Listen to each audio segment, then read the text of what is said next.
고린도전서 7장 25절에 40절. 우리 한 절씩 교독하겠습니다. 처녀에 대하여는 내가 주께 받은 계명이 없으되 주의 자비하심을 받아서 충성스러운 자가 된 내가 의견을 말하노니 내 생각에는 이것이 좋으니 곧 임박한 환난으로 말미암아 사람이 그냥 지내는 것이 좋으니라. 내가 아내에게 매였느냐 노이기를 구하지 말며 아내에게서 노였느냐 아내를 구하지 말라. 그러나 장가가도 죄짓는 것이 아니요 처녀가 시집가도 죄짓는 것이 아니로되 이런 이들은 육신에 고난이 있으리니 나는 너희를 아끼노라. 형제들아 내가 이 말을 하노니 그때가 단축하여진 고로 이후부터 안에 있는 자들은 없는 자같이 하며 우는 자들은 울지 않는 자같이 하며 기쁜 자들은 기쁘지 않은 자같이 하며 매매하는 자들은 없는 자같이 하며 세상 물건을 쓰는 자들은 다 쓰지 못하는 자같이 하라. 이 세상의 외형은 지나감이니라.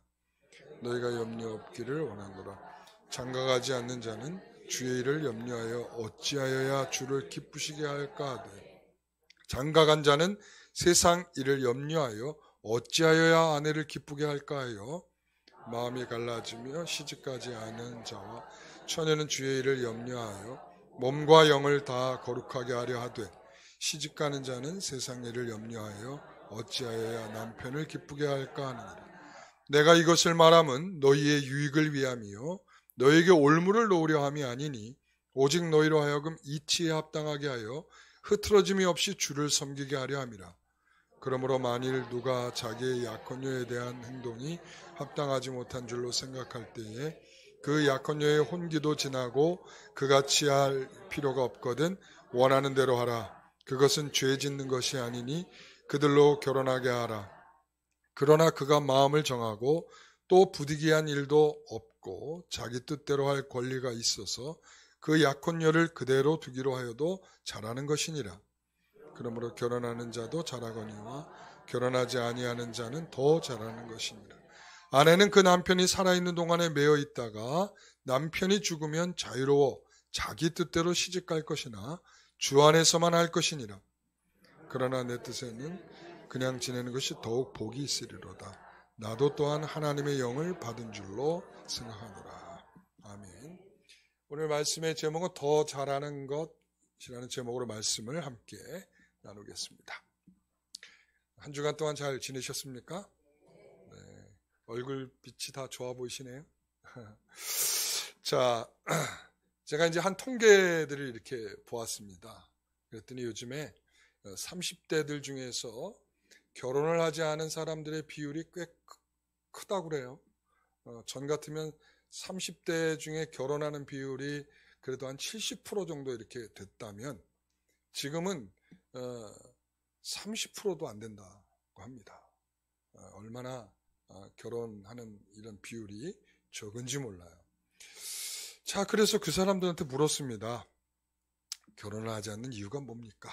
그랬더니 돈 때문입니다. 뭐 이렇게 얘기하는 사람도 있기는 하지만 1위가 뭔가 하면 남녀가 다 공통적으로 1위가 뭔가 하면 이겁니다. 기대치에 맞는 사람이 없기 때문이다. 이렇게 이야기를 해요. 그러니까 자기의 기대에 맞지 않는 사람하고 굳이 결혼을 해야 될 이유가 있는가? 없다는 거죠. 그리고 또한 요즘에 결혼하고도 자녀를 낳지 않는 가정도 많이 있죠. 자녀를 낳는 일이 내 인생을 다 거기다 희생하면서 내가 자녀들을 키워야 되는가라고 하는 이 여러 가지 회의적 마음속에서 그런 모습들이 나타나고 있습니다. 자, 이게 바로 이제 오늘날의 현실인데 우리가 이런 현실 속에서 좀 더 우리는 좀 들여다봐야 할 그런 내용들이 있죠. 우리가 결혼을 왜 하는가? 그리고 또한 우리가 그러면 혼자 산다면 왜 혼자 살아야 하는가? 이런 것들을 좀 더 명확하게 좀 의미를 좀 부여할 필요가 있다. 이렇게 생각을 합니다. 바울은 제가 이제 질문 하나 던지겠습니다. 여러분, 바울은 금욕주의자인가 아니면 독신주의자인가? 자, 그래요. 금욕주의자다 그러면 이런 거죠. 사람이 즐거움으로 목표로 삼는 것을 죄악으로 여기면서 그것을 금하는 것입니다. 그러나 독신주의자는 더 좋은 것을 위해서 그 즐거움을 피하는 것이죠. 그래서 바울은 이 결혼을 하는 것보다 하지 않는 것이 더 낫다 이렇게 말을 할 때 그가 가지고 있는 어떤 분명한 신념과 생각이 있어요. 오늘 본문에서 우리가 시작할 때 보았듯이 이 25절에 보면 이것이 내가 하나님께로부터 무슨 받은 내용은 없지만 내가 이것을 내 생각을 가지고 이렇게 내가 너희들한테 이야기를 하기를 원한다 해서 이야기를 한단 말이죠. 그 이야기는 뭐냐면 가장 중요한 핵심적인 이야기는 너희들의 선택이다라는 거예요. 결혼을 하든 결혼을 하지 않든 그것은 너희들의 선택이다. 장가를 갈 수도 있다. 그러나 가지 않는 것이 더 잘하는 것이다. 시집 갈 수도 있다. 그러나 가지 않는 것이 더 잘하는 것이다. 이유가 다 있어요. 왜 이런 말을 하냐면 36절부터 38절의 말씀을 다시 한번 읽어보겠습니다. 그러므로 만일 누가 자기의 약혼녀에 대한 행동이 합당하지 못한 줄로 생각할 때에 그 약혼녀의 혼기도 지나고 그같이 할 필요가 있거든 원하는 대로 하라. 그것은 죄 짓는 것이 아니니 그들로 결혼하게 하라. 그들로 뭐하라? 결혼하게 하라. 이거죠. 자, 그 다음에 그러나 그가 마음을 정하고 또 부디게 한 일도 없고 자기 뜻대로 할 권리가 있어서 그 약혼녀를 그대로 두기로 하여도 잘하는 것이니라. 그대로 두는 것도 잘하는 것이다. 이런 얘기고요. 그 다음에 이제 그러므로 결혼하는 자도 잘하거니와 결혼하지 아니하는 자는 더 잘하는 것이니라 이랬습니다. 결혼을 하는 것도 잘하는 것이고 결혼을 하지 않는 것도 더 잘하는 것이다. 왜 이렇게 말할까요? 바울이 이런 개인적인 견해를 말하는 이유가 뭘까요? 자, 바울은 이런 견해를 갖고 있습니다. 종말론적인 입장에서 결혼관을 갖고 있기 때문이다. 그러니까 우리가 생각하는 것처럼 남녀가 만나서 사랑하기 때문에 내가 당신 없이 못 살 것 같아요. 이래서 결혼하는 것이 아니고 당신과 너무 같이 있고 싶은 시간이 너무 같이 있고 같이 있고 싶은데 왜 이렇게 하루가 짧은 거예요? 이래서 같이 살고자 결혼한다. 이런 개념도 아니란 말이죠. 그러니까 사도 바울이 지금 말하려는 결혼은 종말론적인 입장에 있다. 이제 이렇게 이야기할 수 있어요. 26절의 말씀 같이 읽어봅니다. 곧 임박한 환난으로 말미암아 사람이 그냥 지내는 것이 좋으니라 이랬습니다. 곧 임박한 환난이 있다. 이런 거예요. 지금 임박한 환난이라고 하는 것은 아마도 이 전쟁과 그리고 또 박해의 공포 속에 있었다. 지금 사도 바울이 이 고린도전서를 쓸 때 에베소에 있었습니다. 에베소는 당시에 기독교에 대한 상당한 박해 속에 있었어요. 기독교인에 대한 박해. 64년 로마 황제 네로가 박해를 이 기독교인들에 대한 박해를 아주 엄중히 실행한 이후에 그것이 소단위로 시작했던 것들이 좀 더 이 확산이 돼서 많은 지역에서 기독교인들을 박해했단 말이죠. 그런 환난의 때에 우리가 이 가족이 되어서 지켜간다는 것이 매우 쉽지 않은 상황이라는 것을 말하는 것입니다. 그러니까 우리가 지금 우크라이나 전쟁 이렇게 치러지는 거 보면서 지금은 이제 그런 장면들이 좀 많이 나오지는 않는데 초창기에 이 우크라이나와 전쟁이 있을 때 어땠습니까? 어땠죠? 이 제일 피해를 보는 사람들이 누구였어요? 아이들이나 그리고 또한 이 노약자들이죠. 그러니까 그들이 피난 떠나는 거 보면은 이 군인들이 죽는 비율보다 이렇게 뭐 열차에 공격을 가해가지고 그들이 죽거나 또 이 소녀들이나 어린아이들이 죽는 장면들이 꽤 많이 초반에 이렇게 나왔어요. 여러분 우리가 요즘에 예레미야 애가의 말씀을 볼 때도 그렇지 않습니까? 어떤 사람이 가장 큰 공포 속에 있게 되는 것입니까? 연약한 자들이죠. 그 중에 아이들이죠. 길거리에서 아이들이 쓰러져 죽어가고 그리고 엄마 품에서 아이들이 엄마 나 이거 먹고 싶어요. 음식을 찾으면서 굶어 죽어가고 이러고 있단 말이죠. 그러니까 이런 위기와 환난 속에서 더욱 어려움을 겪는 것은 이렇게 어린아이들이나 여자들이다라는 것을 우리가 알 수 있죠. 그렇기 때문에 28절 같이 한번 읽어봅니다. 그러나 장가가도 죄짓는 것이 아니요 처녀가 시집가도 죄짓는 것이 아니로되 이런 이들은 육신의 고난이 있으니 나는 너희를 아끼노라. 육신의 고난이 있다는 거예요. 지금 환난의 때요, 지금 박해의 때요, 어렵고 힘든 때요, 이런 때에 결혼이라고 하는 것이 너희들에게 뭘 줄 수 있다? 고난이 있을 수 있다. 이런 말이죠. 그래서 이것은 사도 바울이 단순히 이러한 논리 속에만 있는 것이 아니라 이 임박한 환난을 좀 더 확대해 보면 이런 거, 예수님께서 예루살렘의 멸망을 예언하셨죠. 그렇죠? 그 예언의 문맥은 세상의 끝이 오리라 라고 하는 것과 함께 예루살렘의 멸망을 예언하셨습니다. 자, 그렇다면 그러한 멸망의 예언은 단순하게 어떤 예루살렘 성의 멸망만을 이야기하는 것이 아니라 주님께서 다시 오시게 될 그러한 멸망의 상황도 이야기를 하는 것이죠. 그러니까 예수님께서 다시 오시는 임박한 시간에 이루어지게 된 환난의 때, 이런 환난의 때를 지금 맞이하게 될 것을 생각할 때에 이렇게 이야기해요. 31절 같이 읽어봅니다. 세상 물건을 쓰는 자들은 다 쓰지 못하는 자같이 하라. 이 세상의 외형은 지나갑니다. 이 말은 세상에 있는 것들을 사랑하지 말라는 거예요. 그것은 하나님의 나라의 것이 아니라 그것은 그 나라가 임하면 사라지고 없어지게 될 것을 말씀하고 있는 것이죠. 그러니까 우리가 욕망에 가득 차서 이 땅의 것을 얻고자 하지 말고 하나님의 뜻을 따라서 행하는 사람이 되라는 것입니다. 사라지고 없어질 것에 투자하지 말고 하나님의 영원한 것에 투자해라 이것이죠. 우리가 이제 요즘 말로 하면 이런 거죠. 한 회사가 이제 곧 망합니다. 라고 이제 그 주식 찌라시가 돌았어요. 자, 그러면 이 회사가 이제 곧 망해요.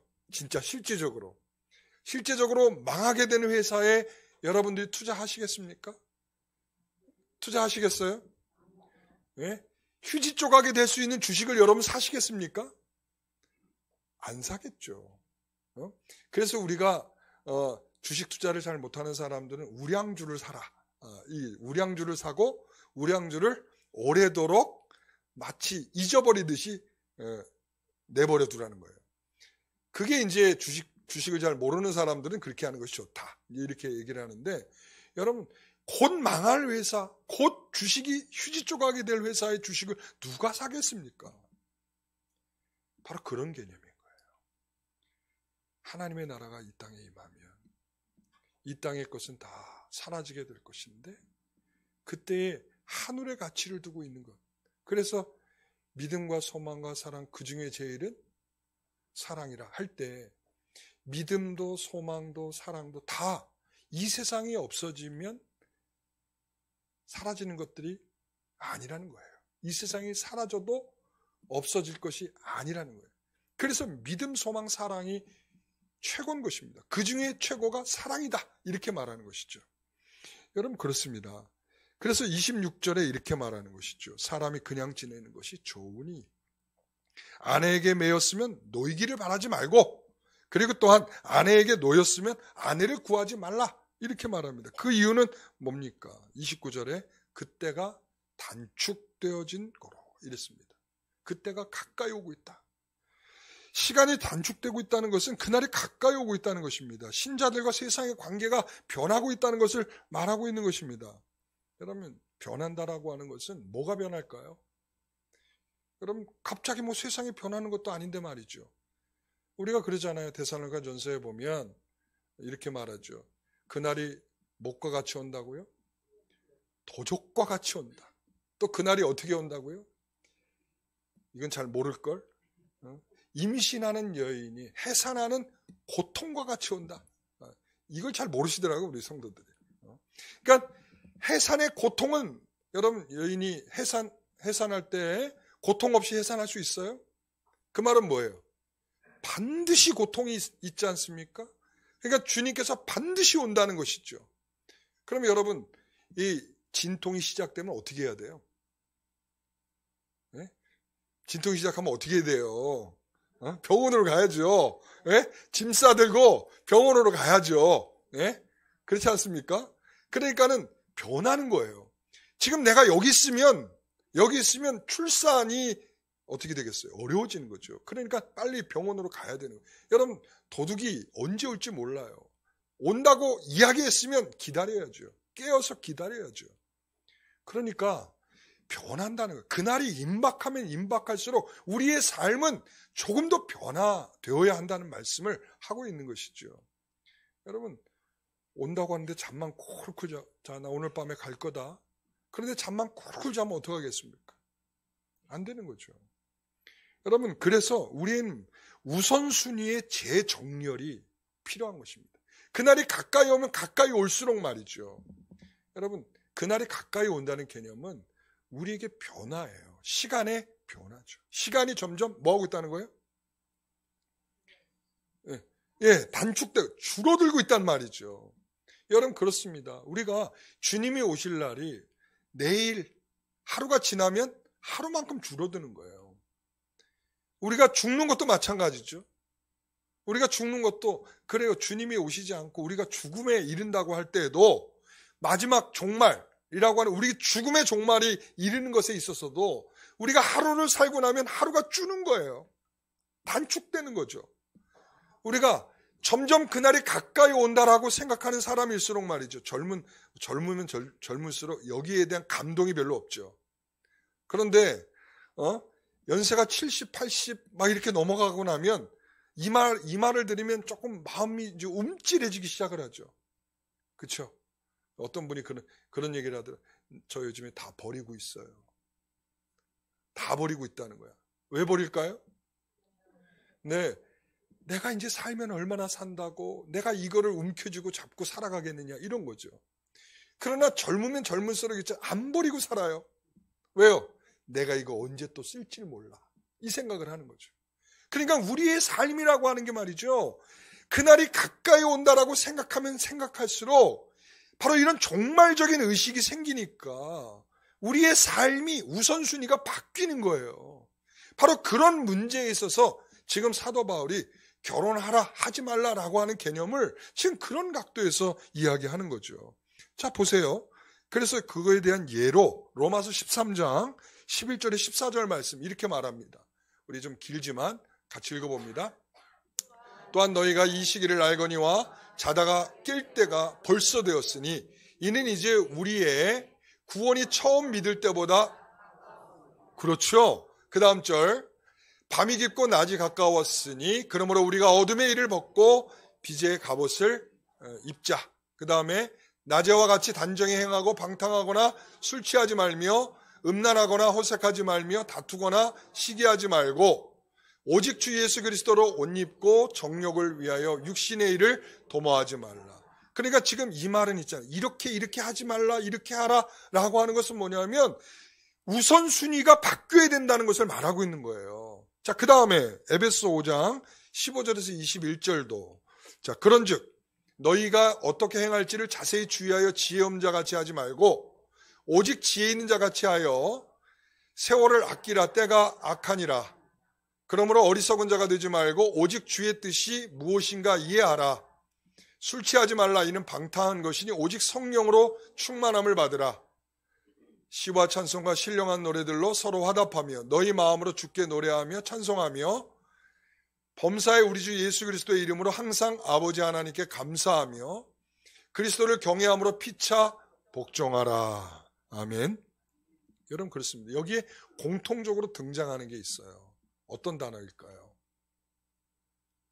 방탕하지 말라. 술 취하지 말라. 이거예요. 방탕하지 말라는 것은 뭐냐면 낭비하고 허비하지 말라. 이거예요. 지금 그때가 가까이 오고 있다는 거예요. 그렇기 때문에 우리가 그때가 가까이 왔다는 것을 믿는 사람들의 삶은 낭비하지 않고 허비하지 않고 우선순위를 재배열 잘해서 우선순위에 따라서 우리가 좀 더 우선적으로 해야 할 일에 힘쓰며 살아간다. 이런 말이죠. 여러분 그런 차원에서 시와 찬미와 신령한 노래를 부르는 것이란 말이죠. 여러분 오늘 우리가 그래요. 이렇게 우리의 마음이 정말 어떤 중심으로 살아가고 있는지를 보셔야 돼요. 결혼하는 이유가 혹은 결혼하지 않는 이유가 다 하나님의 뜻과 영광을 위한 것이고 바울은 영원한 가치를 위한 일이 되어야 함을 말하는 것입니다. 그러니까 내가 영원한 가치 때문에 내가 결혼하지 않는다. 아멘. 그리고 또 결혼을 한다. 아멘. 이겁니다.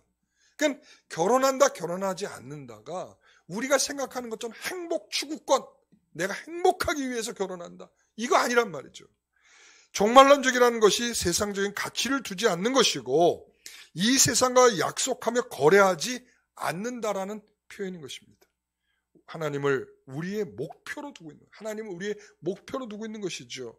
그래서 바울의 독신주의는 혼자된 마음으로 이 세상의 낚시나 그 다음에 목표로 가치를 둔 것이 아니라 영원한 가치를 둔 사람으로 살겠다는 것입니다. 그런 차원에서 혼자 있는 것이 더 좋다 이렇게 말하는 것입니다.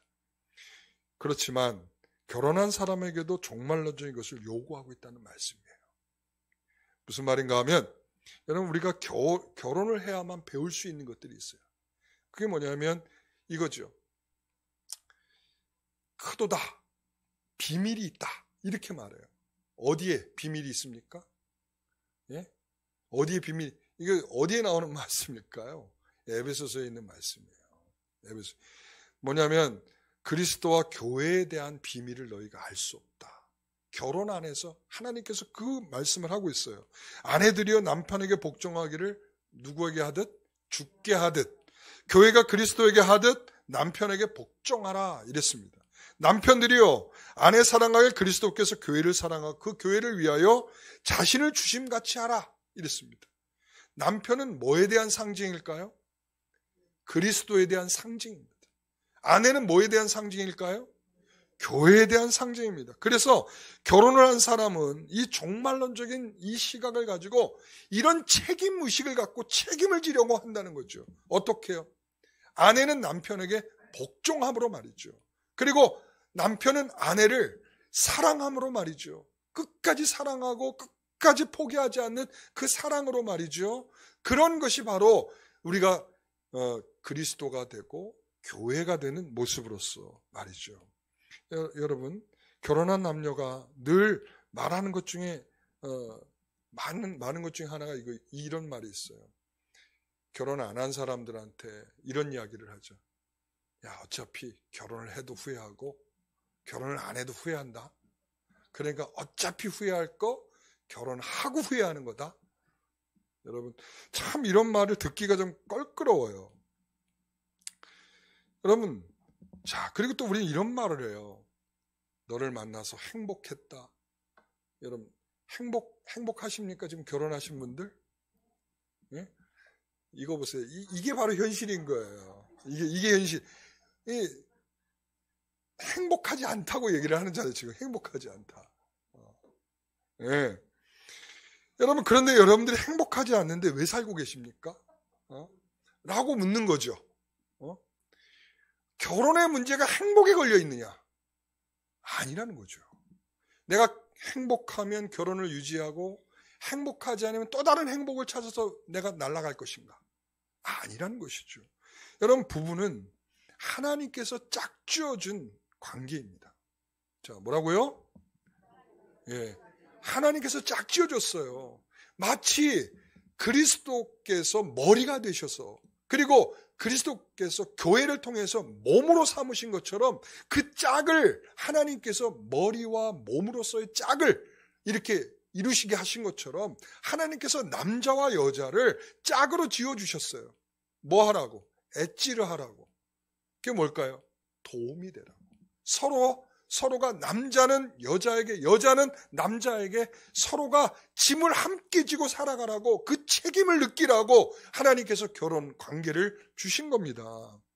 여러분, 이 부부는 사랑해서 결혼한 것이지만 그 관계를 설명할 때 여러분 부부의 관계를 설명할 때 뭘로 설명하나요? 사랑해요? 지금 이 연세 있으신 분들은 다 이렇게 지금 콧방구를 끼고 계시네요.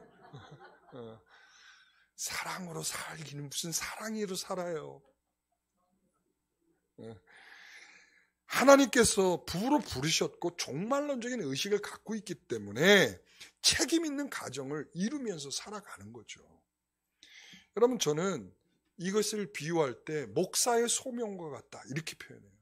부부의 관계는 목사의 소명과 같다라고 저는 이야기를 한다고요. 여러분, 목사가 하고 싶어서 하나요?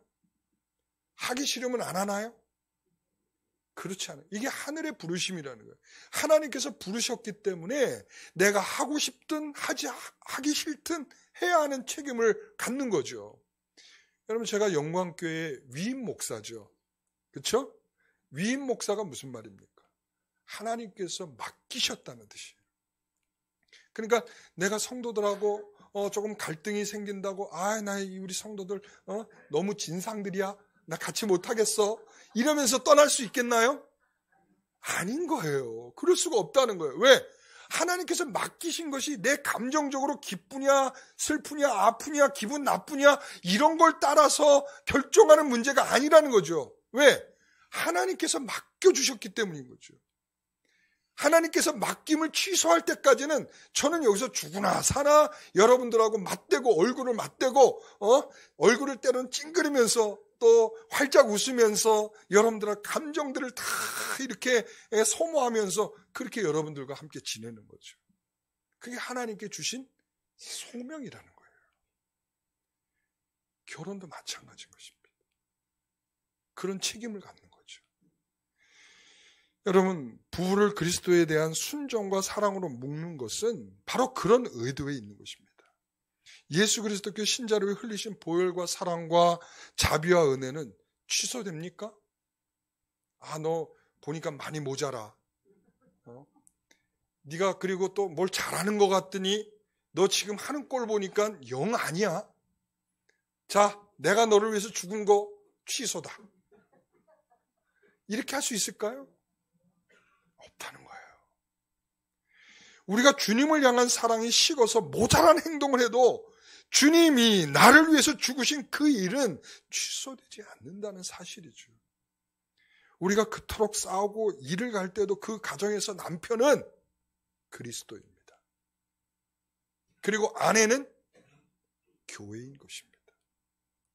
치고받고 싸워도, 치고받고는 안 되죠. 서로 서로 미워하고 갈등을 겪고 싸워도 여러분, 남편은 뭐라고요? 남편은 뭐라고요? 그리스도이시고 아내는 교회인 것입니다. 교회를 위한 그리스도의 헌신은 사라질 수 없는 것이고 또 교회가 이 그리스도를 향한 사랑과 바라봄은 멈추지 않는 것입니다. 이게 바로 부부인 것입니다. 사랑이고 뭐고 저 원수, 증오와 미움으로 가득 차도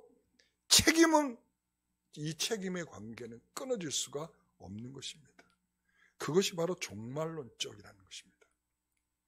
우리는 그런 종말론적인 시각을 가지고 가정을 지키는 것입니다. 아까 말씀드렸듯이 우리가 행복하냐 행복하지 않느냐 이런 것으로 우리가 가정을 이해하지 않습니다. 우리는 행복을 위해서 부부가 된 것이 아니고 하나님 나라를 목표로 삼고 그것을 향하여 함께 걸어가도록 서로 짐을 지고 책임을 지고 가도록 하나님께서 우리를 부부로 묶으신 것입니다.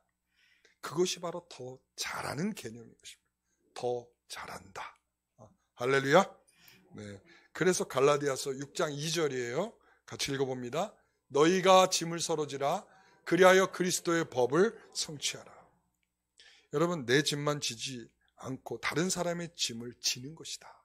이게 바로 이 부부가 해야 할 일이죠. 여러분, 마찬가지로 교회에서도 그렇습니다. 목사의 짐을 누가 져줘야 될까요? 왜 이렇게 작아요? 지기 싫어요? 네. 성도들이 함께 져야 되고 또 성도들의 짐을 누가 져야 해요? 목사가 져야 되는 거죠.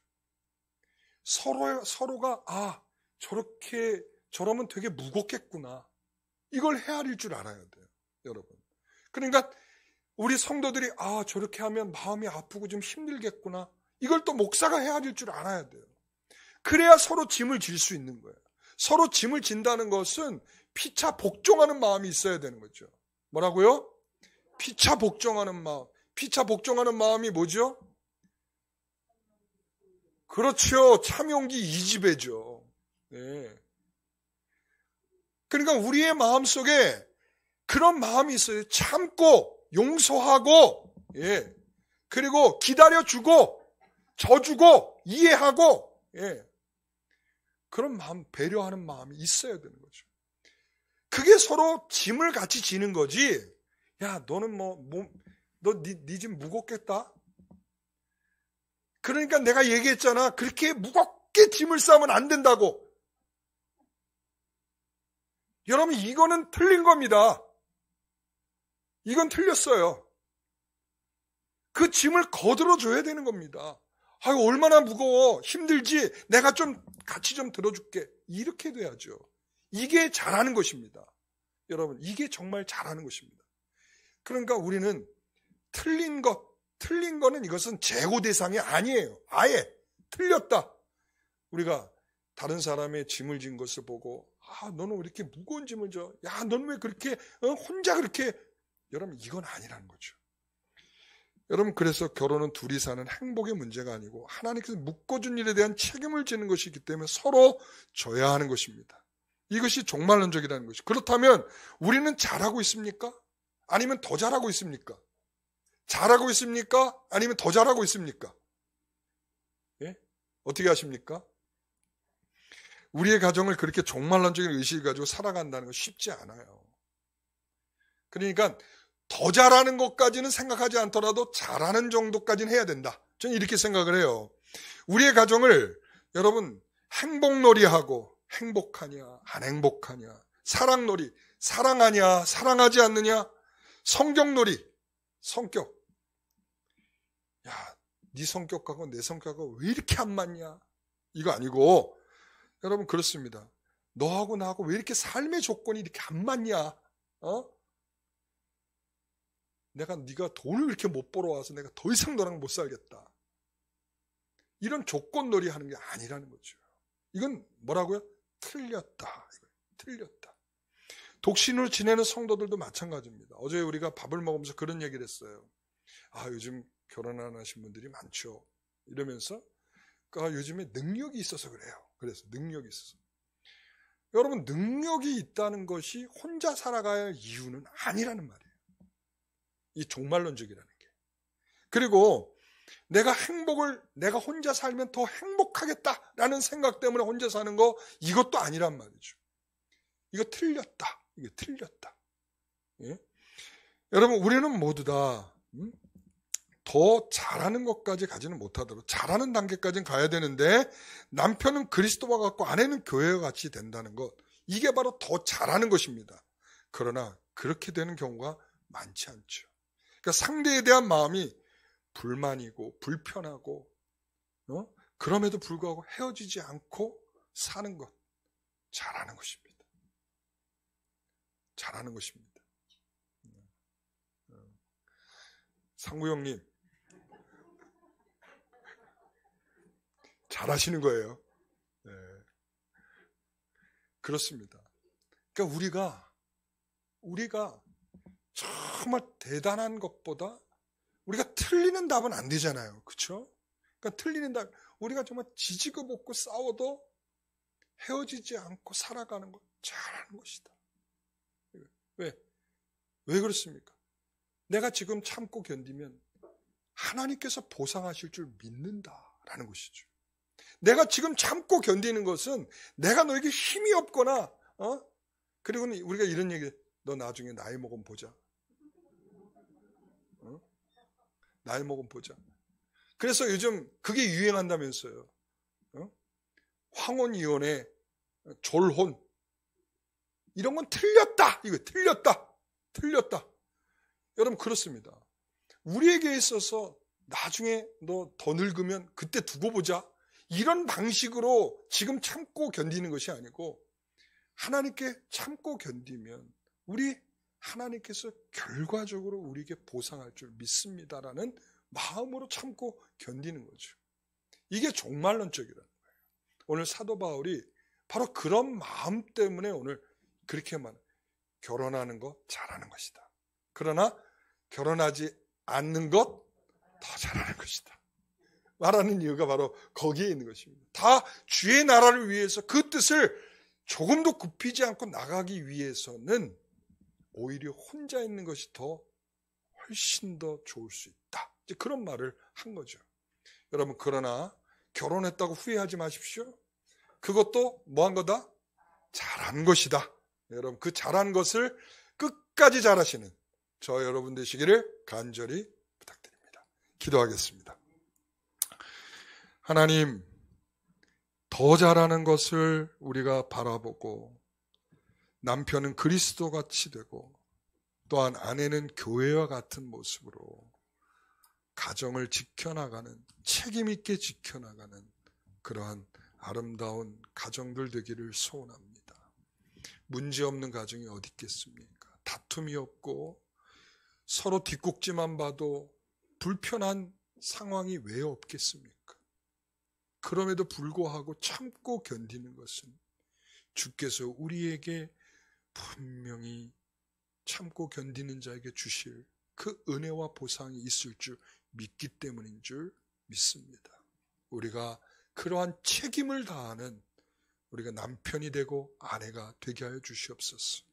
또한 홀로 계신 우리 성도들에게 있어서 나는 혼자 있으니 행복하다가 아니라 정말 주님께서 주시는 위로를 먼저 생각하고 주의 나라를 먼저 생각하며 또한 신랑 되신 예수님을 먼저 생각할 줄 아는 그러한 신실한 마음을 갖는 것에서 바로 의미가 있는 줄 믿사오니 우리 모든 성도들 홀로 있든 아니면 가정을 가지고 있든 정말 하나님께서 주시는 참된 종말론적인 신앙적인 마음으로 이 모든 것들을 책임있게 감당하는 성도들 되게 하여 주시옵소서. 예수님의 이름으로 기도하옵나이다.